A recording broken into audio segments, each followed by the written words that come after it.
Hello, everybody, and welcome to the main event 124. And we're lucky to have Ikenna Mokwe with us today.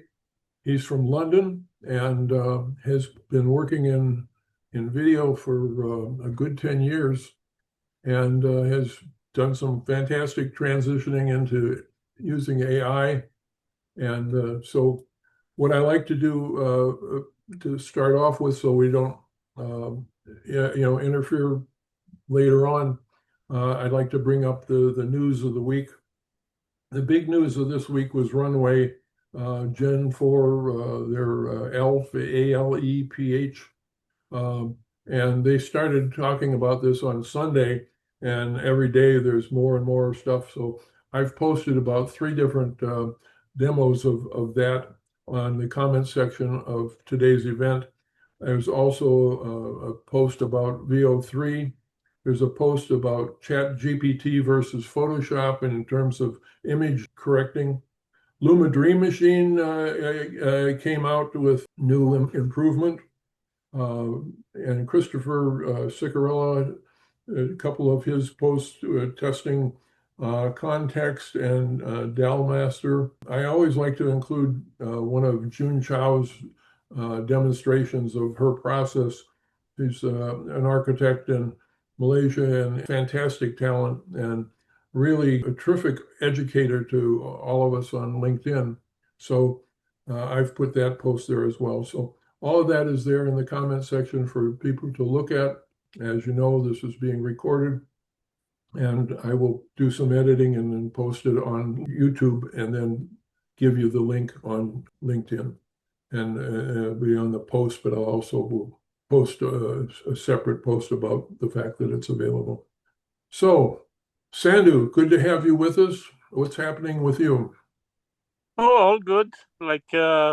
Enjoying August. August is the most busiest week, actually week month in in construction. Working as long as the sun is up. But no, it's fun with AI. I think it's a good topic. We kind of discussed prior to start the recording. It's all about videos. We said 2025 is the year of the videos. And the prime example, last year you could do something with video which was pretty much left to the algorithm to decide how to do the video. And right now, creators have the tools to create and mold the images toward the outcome which they like to have. So I think it's super cool. Let's have a cool discussion about that. I think it's super cool topic. And thanks to all invites. Maybe they should introduce themselves and let's see some cool stuff. Okay, Akina, I want to turn the floor over to you, and you can tell us about your background and how did you get involved with video, and I'd like to know about how you've transitioned into using AI as well, and then looking at some of your fantastic videos. Oh, how did I get into AI? That's a very, very there's a long answer to that. But I mean, today I'm a writer, director, producer. So I manage in productions. So during pre-production, I'm responsible for.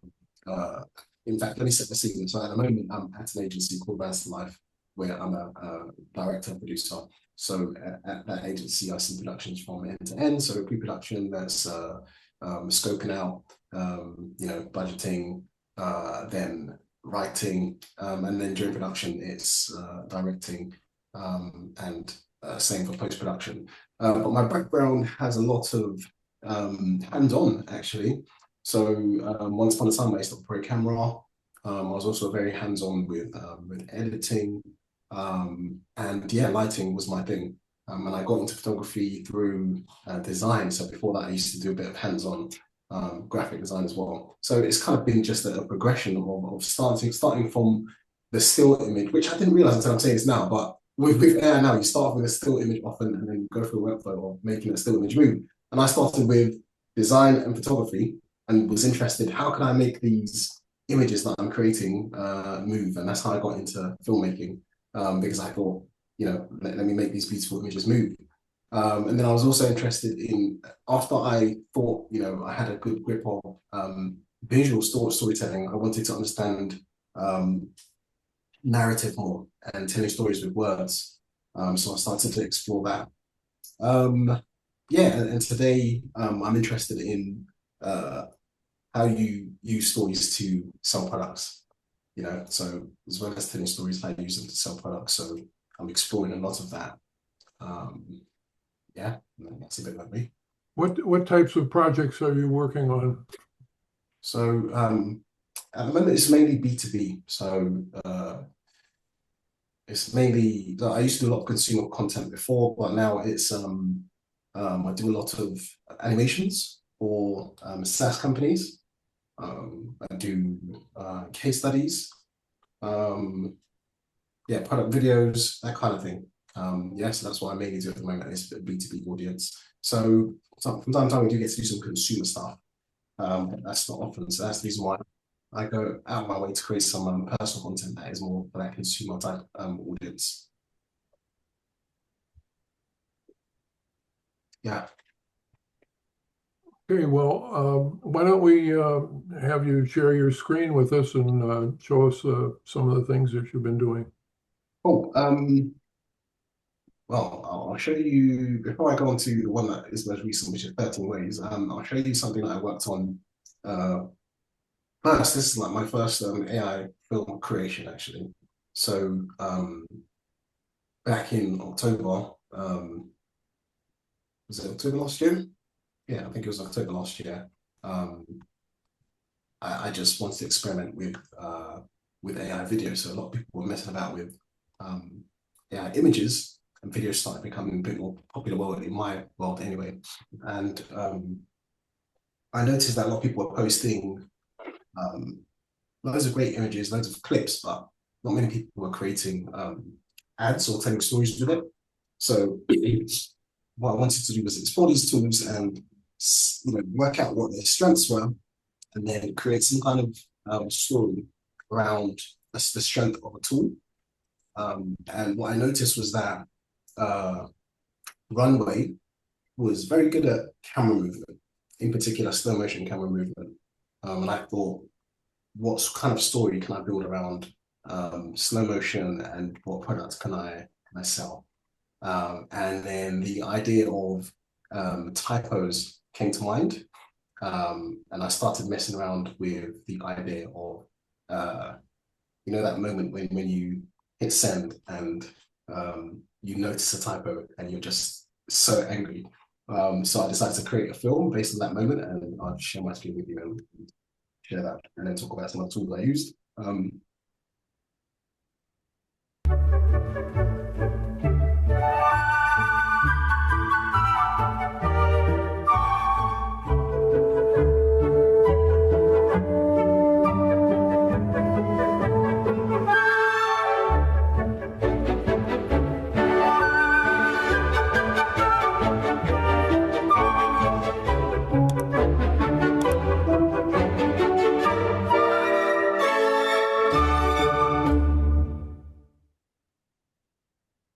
So yeah, that one's a really, really short piece, and it was early days. So that's the first film that I made using AI, and I used Midjourney to create the base images, and then I used Runway to animate it, used Topaz to do some of the upscaling, and then editing in your traditional Adobe Premiere.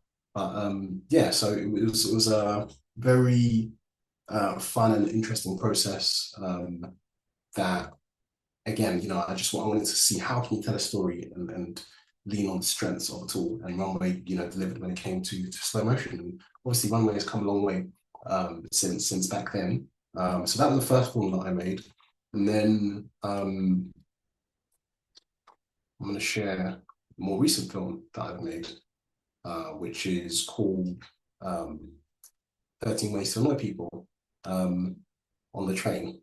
And so this idea, it came to me, the idea of annoying things that people do came to me years ago, actually, and it just lived as a note, and I just kept writing these annoying things that people do, and just felt I want to create some kind of content or a story around annoying things that people do. So it just started off as a note, you know,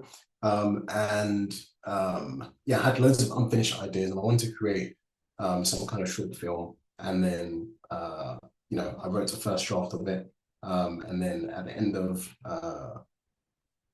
last year, I think it was, that's when I had my first written script draft.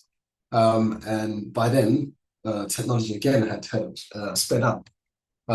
So I started chipping away at it in the evenings, and you know, I used Google Imagine to create some of the base images initially. The reason why I use Google Imagine is because of the prompt adherence, and I didn't get that many errors when I used that. So I used that as my base image. And then back then, VO3 wasn't around. VO2 wasn't even really around. So I was playing around with Hailuo because it was the best when it comes to camera movement. And yeah, the film has, you know, a lot of camera movement. I had that in mind. In fact, the idea I had initially had dialogue, it had all sorts of things, but I had to slim it down for technology that was available at the time. If I did it today, I'd use a completely different tool set. I mean, I'll show the film and then I'll come back to talk about it.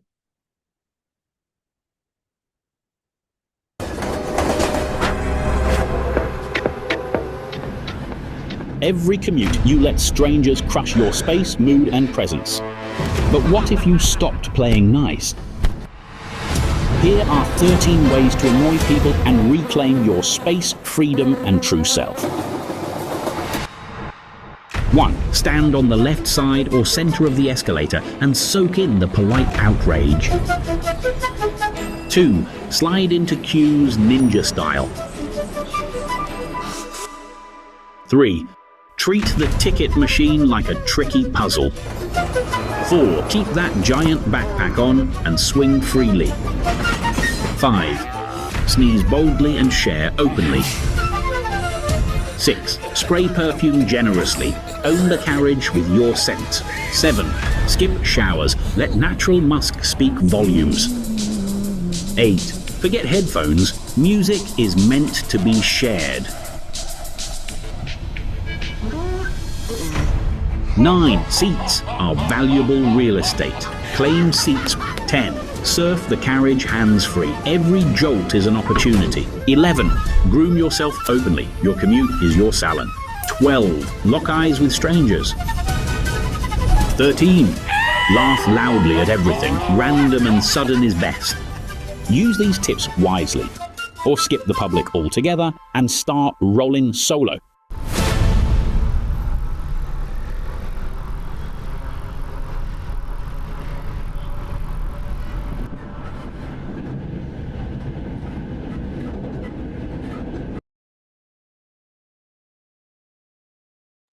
That's terrific.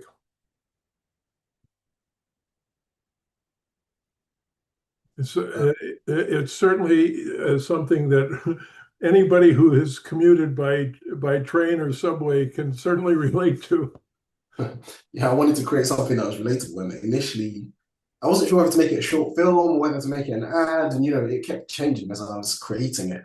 And one of the great things about, you know, these tools nowadays is that you can keep coming back to your film. It's like you can shoot some of it or render some of it or write some of it, experiment with it, put it into the timeline, see how it feels, and then, you know, keep changing. And so the shape of the film just kept changing as, you know, tools got better. Eric, you have your hands up. Yeah, I'm just gonna say one of the things I love best about it. It's so funny, but do not see that end coming with, you know, with the bicycle. Did not see that coming in a million years. And for me, that was just like the icing on the cake. So, and I also thought, based on, you know, the previous one that you showed, I thought that was like a really smart thought, you know, because we're always creating videos and figuring out, well, what's the right tool to use to create this versus using the strength of the platform and then basing the creative on the strength of the platform. I've never heard about that strategy before, and I thought that was, you know, really smart. Yeah, I really wanted to just tell a story, really. Yeah, because that's how you get people's attention. So I'm just doing a lot of experimenting with that. And it's crazy, you know, nowadays, each of the tools, they all have their strengths, you know. So for instance, for the film I just showed now, you know, I use Higgsfield to do a lot of the transitions in there. I found that Reve, I'm not sure how you say it, was really good at creating my base images, because it was a mixture of Imagen 3 and Rev, but Rev just gives it that filmic texture, and it just looks quite realistic. And again, Imagen was very good at prompt adherence and just not making mistakes, basically, and doing what I asked it to do. And then sometimes I was very specific about the type of train or the location. And I found that when I tried to use a lot of other services, they would create the interior of a train, but it wouldn't be relatable to a British audience, for instance, you know, so it would be more like a subway that'd be, you know, relatable to an American audience. And I wanted a specific look. And I found that, imagine, obviously they've trained on, it's Google, so they've trained on a vast amount of data. And it got the exact kind of look that I was looking for a train. And then as I was making this project as well, Runway Gen 4 references that came out while I was making it. So that helped with 2 or 3 of the shots. Sorry if I'm just recovering from a cough, so that's why my breathing's a bit funny. But in terms of video, Kling was my go-to. So this is before 2.1 Master came out, so it was mainly Kling 2.0 I was using. And then Luma surprised me, actually. So the first video tool that I was using was Halo, because of the motion. It was, at the time, had the best camera movement. And as you can see, a lot of the shots have camera movement in it. So Halo was great for movement. And then while I was doing that, Kling just improved their set of tools. So I switched over to using Kling as my main tool. In fact, sorry, back to Luma. Luma created some great shots. And then after it stopped becoming reliable, it's crazy. It's like the tools, one week this one is better, the other week that one's better. But yeah, you have to use a combination of tools to make, you know, your film nowadays. It would be ideal if you could just use one, but that's not the reality. Just curious, when you create your board, basically, how many images, you know, your concept, how you do it? You do it like a small doodle, and after that you have the concept. From there you create the videos, you stitch it in CapCut or whatever. Just curious the process. So the idea is interesting, no doubt about it. That's the most important thing. But after that, to bring it to the value, how you do it? Yeah, so it's I just I draw up an AV script, an audio visual script. So I have 3 or 4 columns. So I write my script first, which is just the words of it, and then I create essentially a spreadsheet with 3 or 4 columns. And in the left column, I'll have my the words. So the audio, so that's the voiceover on that left column. And what I did was, for each line or each different scenario, I broke it down into a visual. And the first step that I did was, once I broke it down into visual, I would write down the kind of description of what I envision. So, for instance, you know, the intro is a train bursting through a tunnel. I would just write that, train bursting through a tunnel, and just keep writing those down. And for each shot that I had in mind, I would grab a reference image. So this would be any kind of reference image. It might be from, you know, from Google. It could be from Getty. It could be from wherever. Just any kind of visual image to help me have a starting point. So it's kind of storyboarding, but using pictures as your reference to begin. And what I did was I made sure that I went from beginning to end and had a still image, at least one still image for each shot. And then I went again through that as a process of iteration. I went through that again and said, okay, now that I can see the story visually from beginning to end, how can I make it more cohesive? Or how can I tell a story within this frame? Or how can I improve this angle? Or how can I connect this shot to the next shot? You know, this is a reference image that is from this angle, but this next shot, this takes place what could I do to change that? So it got me thinking in a visual kind of way and having a conversation with myself in a visual way. And then from there, the next step is, so, in Vision, I've just showed you 2 columns. One is the, 3 columns. One is the voiceover. The next column was the description of the shot that I envisioned. The next column was the shot references for each of these shots that I envisioned. And then I started to generate some of the base images for these shots that I just described. And then once I generate them, I'll put those into the spreadsheet as well.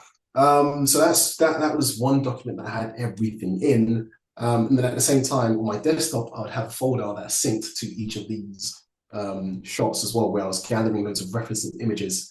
And then from there, once I had a visual story from nearly beginning to end, then I started experimenting with creating some of these shots. So it would be a process of back and forth revising prompts. So, sometimes I would just write a prompt from scratch. So I'd go into whatever base. So for instance, Google Imaging, I'd go in there and just write the prompt that I envisioned, and then refine it based on what image I got back.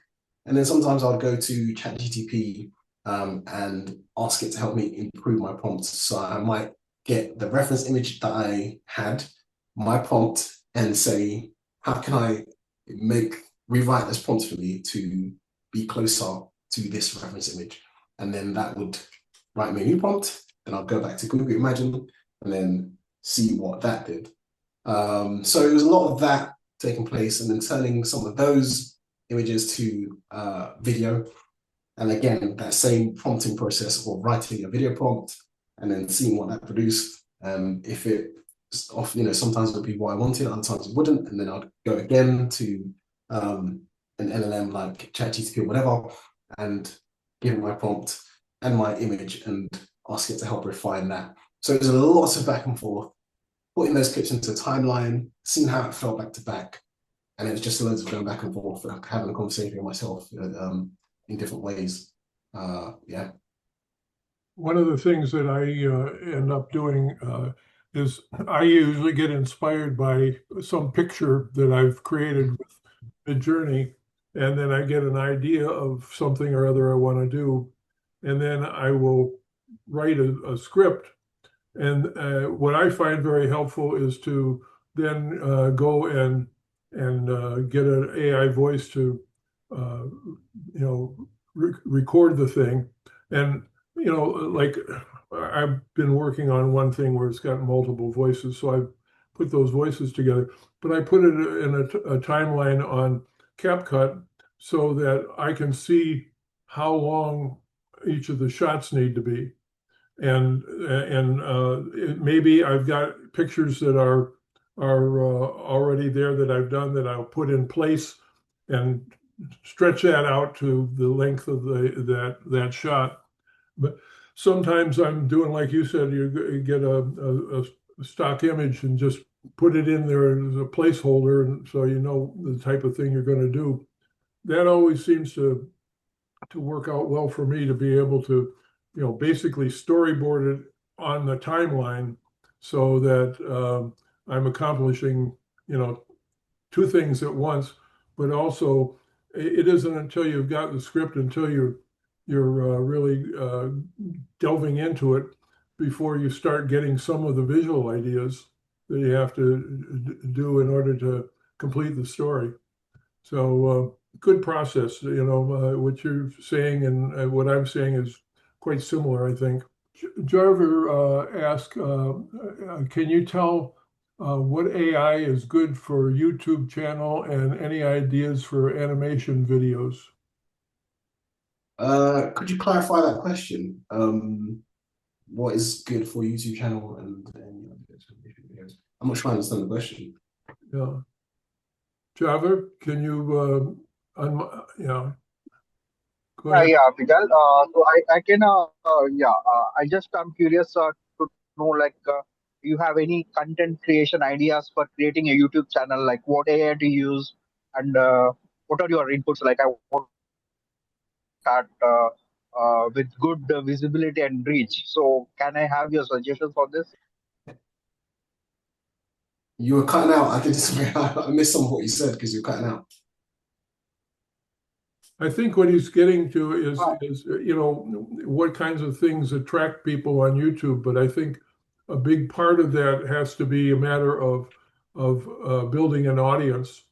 Getting people to follow you on YouTube, and I would invite people on LinkedIn to follow you on YouTube. And then go from there. Yeah, I think great storytelling, really. And I'm not sure if you're asking about YouTube specifically. I mean, I think LinkedIn is more my platform. YouTube, I haven't got much of a following, and I'm just studying YouTube now, actually. But people have found success with many different things. Some people are finding audiences by doing trends. But that only lasts some time. But I think it is understanding your audience, really. And for instance, that typo range video that I did, I knew that the audience that I was speaking to was primarily a B2B type audience, and people who were familiar with typos. I mean, everybody is, but and the LinkedIn audience who are following me, they're quite a B2B corporate audience who send emails every day, So typos, people will judge you on a typo. So that was me understanding my audience and creating a piece of content for that audience, and it resonated quite well, So that it did the rounds because I understood my audience. So I think audience, basically understanding your audience and writing a story that appeals to whether it's their pain points or things that entertain them, whatever it is. And I think if you create something that resonates with an audience, then yeah. Yeah, but pay attention on YouTube. Actually, the policy of YouTube right now is to be no monetization, so no money if you are using AI. That's a big shift, actually, which happens in the last few weeks, which is very important, actually. Is that real? Wait, hold on. Sorry, no money if you're using AI. Is that? Yes, it's true. It's true. And that was one of the biggest changes. They want to mold their, let's say, influencer to use real life interactive people. That is what is going to be promoted in YouTube. If you are trying to promote work done with AI, you're going to have zero money. That's the new policy on YouTube. You search, fact check me on that. I recently heard that changed. I was on another podcast and I actually heard that change. So we should definitely look back into that. I think Glenn, you were on it as well when I think we were talking about it on Chris's event that he had yesterday, and that was brought up. So we'll see how it lands. Yeah, I mean, I thought that I thought it was that they weren't allowing AI created content that didn't contribute anything. So, for instance, people who are creating these channels that are just automations creating this content. My understanding was that they were not so keen on that. But the idea of not being able to monetize AI, that is news to me, and that is fascinating if that is the case. But yeah, I'll do some research. Well, you're right in the general umbrella because at the end it's also commercial, right? And it's a business. So obviously, YouTube business, let's say mantra or ideal is to not have something boring on their platform because obviously it's not going to attract people. Therefore, the logic is don't use something which is automated, which typically what AI is doing. However, we spin it because I always said the creativity should be actually monetized, not the tool which you are using to create something. Because back to your images, is the idea of having fun. My English actually is the third language, for example.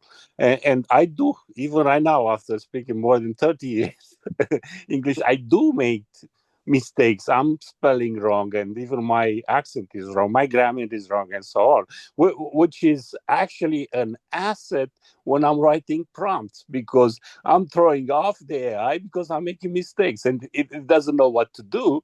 And guess what? I'm getting good images, right?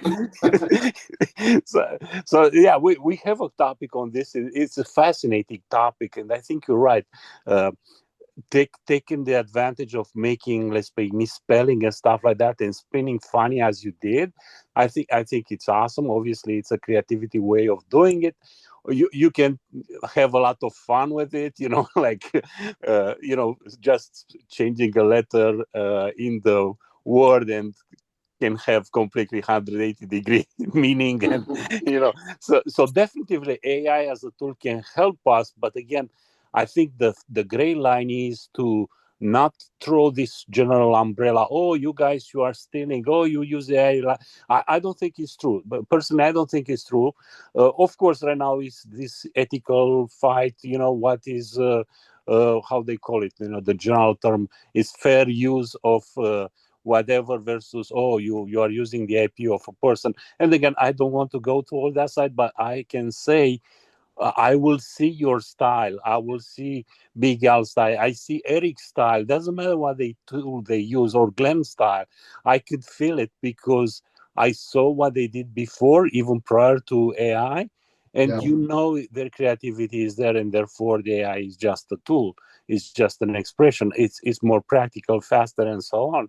But the great idea also always they remain great ideas, disregarding what tool you are using. At least that's my personal opinion. He was also asking about what programs are good for character consistency. And I think there's a lot of programs that are much better on character consistency now. Most of them have a good feature like that. Yeah, definitely. I think, I've experimented with all different ones. Depends what you're trying to do. But for me, I found that Runway Gen 4 was quite good at, you give it an image and just say, show me this from a different angle. I found it quite good for particular shots. It can be unreliable at times, and you get a few angles that work, but if you try and use it, then it kind of falls apart. But the best that I've found is at the moment actually is Hicksfield. And I messed about with that last week, and that gave me some excellent results. I haven't really had a chance to play with Ideogram's new one yet, but it looks amazing. I've played with it, but not enough. The results that I got were okay, but sometimes my first time around with a tool isn't great. But Ideogram, I imagine it will be great, actually, because I think the first set of characters that I created, animated characters that I created a few months ago, Ideogram was the only tool that gave me consistency within their board tool, where you can do outpainting. So you can kind of reference an image that you've created within their board and write a prompt to outpaint another version of the character. So for instance, what I would do is I would have a front-facing shot of the character and then outpaint the side-facing of the character. And I found that Ideogram back then was the only tool that gave me a very reliable other angle of the character over and over and over. So I imagine that their tool is probably top notch. I mean, a lot of people are talking about it actually now. So yeah, have a look at that if you haven't already. Would you have any more videos you want to show us, or? Let me see. I'm not sure if I do. 1, 2, 3. I mean, yeah, I think those are. I'll show one more. I mean, this one isn't. It's not really like that one, but I'll show it anyway. It's like. And meanwhile, maybe you can tell us what will be your challenges. Or I will say directly, what is the frustration which you have when you do a video? Frustration I have when I'm doing a video. There are a few. So and it changes all the time. So I think things things just doing what you asked it to do. That is frustrating, you know? So having your base image looking perfect, for instance, you've got it looking exactly as you want it to, and now you want it to perform. Now that can be very frustrating.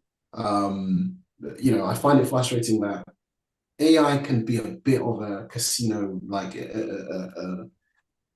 what do you call it? What do you call that machine? The slot machine, where literally you're making a bet. You're just doing that, and just is it gonna hit the mark? Is it not? Kind of thing. So that is very frustrating for me because sometimes it will take literally 20 renders before I get what I want. So I find that frustrating. But once, you know, I did find it frustrating that I had to jump from tool to tool in order to get what I wanted. But now we've got Weavy. I did try Comfy UI, Comfy UI, but I found that just as a Mac user, that installation process and this breaking, that breaking, and just it was just a bit long. So Weavy, if you haven't tried it, is an amazing platform for aggregating all your different video tools together. So once upon a time, yeah, it was quite annoying to have to jump from tool to tool, whereas now you can do it all in one node-based workflow. So yeah, jumping from tool to tool, frustrating. Those are the two main things, I would say, and just the consistency. I mean, just reliability of the results. You know, sometimes you get something that is amazing, and other times it's just not. I wish that it could just be consistently excellent. Yeah, even if I can use all these tools in one platform, it can still be frustrating that they all have their different strengths. So the fact that I have to go to Hicksfield to get the exact camera move that I want in that exact way, and then go to another tool to get this quality of image, and then go to this tool for you know, that can be quite frustrating. Or even though you still have it in all in one canvas, it can be frustrating to jump from tool to tool, I would say. Yeah, there's some frustrations. Let me share this, unless has everyone any questions on that? Otherwise I can show this film really quickly. It's 10 seconds long. Okay. I just will mention that I seldom have my image come out exactly the way I want it, and I end up going into Photoshop with practically every shot just to change certain things to that I know I can do in Photoshop that I'm not necessarily able to do with you know, the in painting in Mid-Journey or something like that. Yeah. Yeah, it's funny how, again, like how each tool might be good for one specific thing, you know? So, for instance, you know, Photoshop might be good at inpainting this particular situation, but then, you know, and the fact that each tool keeps getting better and better. So sometimes I'll write a tool off for a period of time. So I hadn't used Midjourney for a long time. And then I was struggling with some outpainting that I was trying to do. Nothing was giving me what I wanted. And often when I'm struggling with all the tools, the solution is often that tool that I've been ignoring. So I was ignoring Midjourney for a long period of time, and then I went back to Midjourney and discovered their outpainting is just the best. When I have, yeah, I just need to do some outpainting, or even some of the inpainting as well. Outpainting Midjourney is, yeah, a great tool. All right, I'm going to share this 10-second video. It's another old one, but again, it's one of the experiments. There you go. Got it.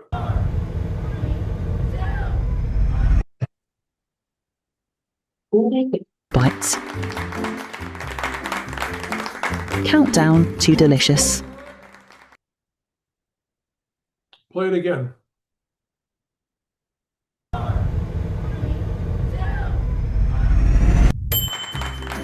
Gourmet quick bites. Countdown to delicious.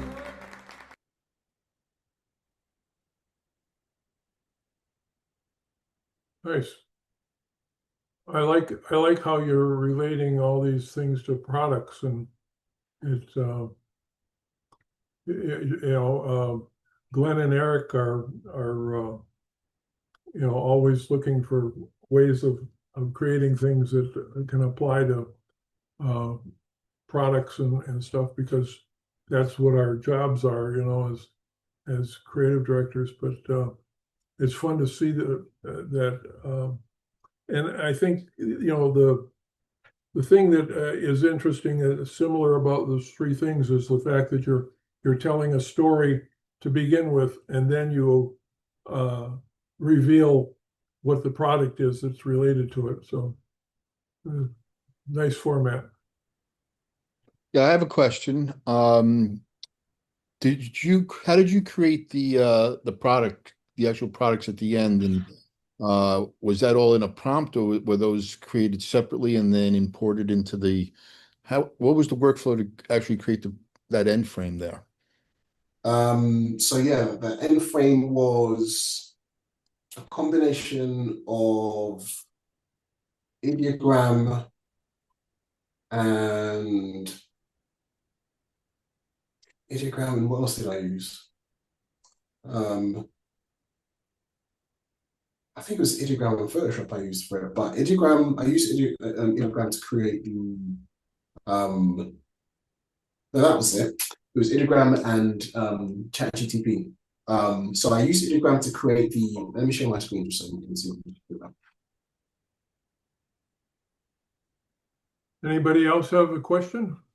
Well, more like a comment. So it's interesting because always we said, you can create with Midjourney great images. Right now, obviously, you can do videos, but to your point, getting that from the image toward a video, it's a huge step. It's also the 3D, the position of the camera. You start outside of that image and you try to combine with something else.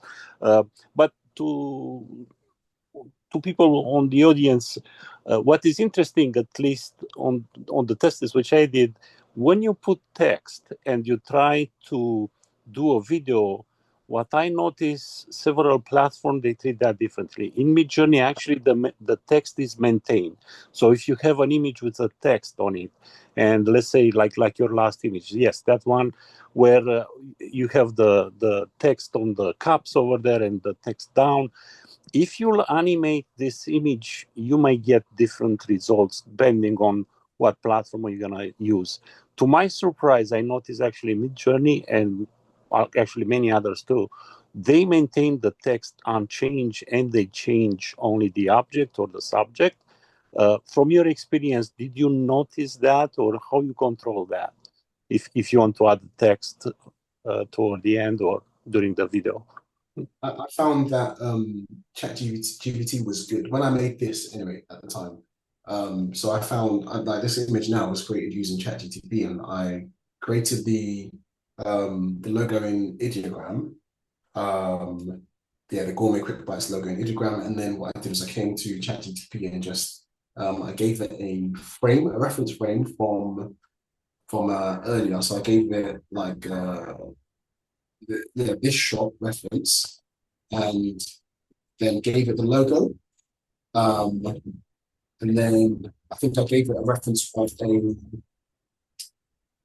guitar as well, and just said and described what I wanted to come together, and then it came up with this image. But I find that ChatGPT it was back then when I did this was very good at creating what I needed. My question is, when you prompted ChatGPT, you have a lot of detail. I mean, like 125 milliliters, all those small stuff on the bottom. Like, how did you prompt it to get all the details on the packaging? I gave it a reference and just I wrote out a rough. I had an image, reference image, wrote out a rough prompt and said, "This is what I'm trying to create. This is the logo. Write a prompt for me that will write a prompt for me that will create an image that looks similar to this one." So I also had a reference product image. So I got a supermarket soup thing, and yeah, I used that as a reference image.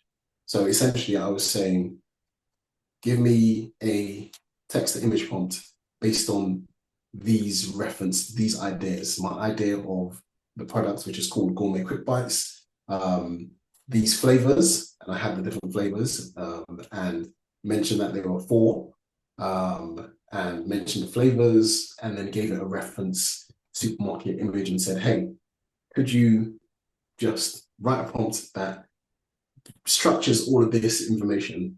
And then it gave me a text to image prompt, and then from there I edited what I needed to edit and brought that all together. Hopefully that made, yeah. Did you specify like which color goes with which soup, or did it decide that itself based on what it was called? It decided that itself, based on the name, so it knew that carrot would be, that color, whatever. But I nudged it. I nudged it on what color, on the colors, like to be specific about the colors. It was a lot of experimentation. I mean, the logos were red initially, and that was another back and forth conversation where I would generate an image and then have a conversation with it to say, okay, cool, I'm happy with X. What could I do to make Y stand out? Or it was a back and forth conversation, literally, to work out what the most pleasing image would be. No, that's great. It's interesting. I guess, Big Al and other folks in the room would agree. Sometimes the simplest things are the most difficult. Mm-hmm. It's so true. It's so true. It's, kind of changing the topic a bit, but yeah, sometimes the simplest things aren't the most difficult, especially when it comes to movement. I'm finding motion. I'm working on a commercial at the moment for a health company, and it's got a sequence of characters who back to back are have not accidents, but they are having these moments where they're ignoring some of their health potential health signs of poor health. And there's a shot where I'm literally trying to get one of the characters just to bend down and pick something and come back up abruptly to show that she has a back pain. And that one shot, so imagine I've got my whole timeline set up, everything, we're good to go. And this one shot of a character just going to come back up quickly. It's a small thing to just reach up and come back. And I couldn't get AI to do that in a convincing way. So yeah, it's a different spin on what you're talking about here. But yeah, sometimes the smallest things can be challenging to achieve. One of the things I found helpful on prompting is some of these programs like Hedra will, you give it an image and it will write a description of it. You may not necessarily follow every word of it, but it gives you some foothold on what you're going to do. There's more and more of that sort of thing, like you can do that now with Midjourney as well. But I think a lot of the people are going to ChatGPT to write a prompt, and they usually end up with a very long prompt that may or may not necessarily do the job completely, but it seems like you have to use the tools that are available to help you to do the job that you want to do. Definitely. I think it's I use the tool as an expert, any kind of expert. You can use it as a DOP. You can use it as an art director. You can use it as a voiceover director. A prop stylist, a production designer, whatever. You can use it as any of those tools. So and thinking in that kind of way, thinking of it like kind of personifying these tools can help you communicate better with them, I find, So if you give it a character, if you literally say, I've got production and this is my team, who would I go to in order to improve the look of this or the feel of that? And then having a conversation with it can help you write the prompts that you need in order to create the image or the video that you need. One of the things that people comment about is letting the programs do all the work for you. But what you're describing is what people that are working in this stuff come to realize is that you've got to use multiple tools in order to get the job done. And sometimes this one tool isn't doing what you want. And you got to try it in another tool to see if that's going to do it any better. And it's an involved human process to very much so get the thing to do it the way you want it. And exactly. It is wonderful that you can just put in any nonsense word or whatever and get some interesting picture. But for people like you and Eric and Glenn and myself, we have to meet what clients want. We have to create something specific. And unless you are, really familiar with all the tools and what you're going to use to get this thing done, you're not able to do it, and the machine is certainly not going to do it. Definitely, and it's sometimes it's not just changing the tool; it's also you changing your approach to how you use the tool. So you might have to change your base image, to pose slightly different in order for it to generate that action that you're looking for. So I think it really, people do kind of think that it's just one shot and the AI does all the work, but I think it really helps when you have a base, So if you are a video editor, it helps, to be an editor. If you're a photographer, it helps. Any kind of knowledge that you have, any kind of world knowledge that any kind of expertise that you have on anything can be helpful directing these tools. But I think at the bottom of it, a storyteller is a storyteller. Everything that we're trying to do is storytelling, really. So I think if you are making short films, you're telling a story to entertain. If you are trying to sell products, you still need to entertain. If you're educating people, you still need to entertain them as well. And I think storytelling is at the heart of all of it.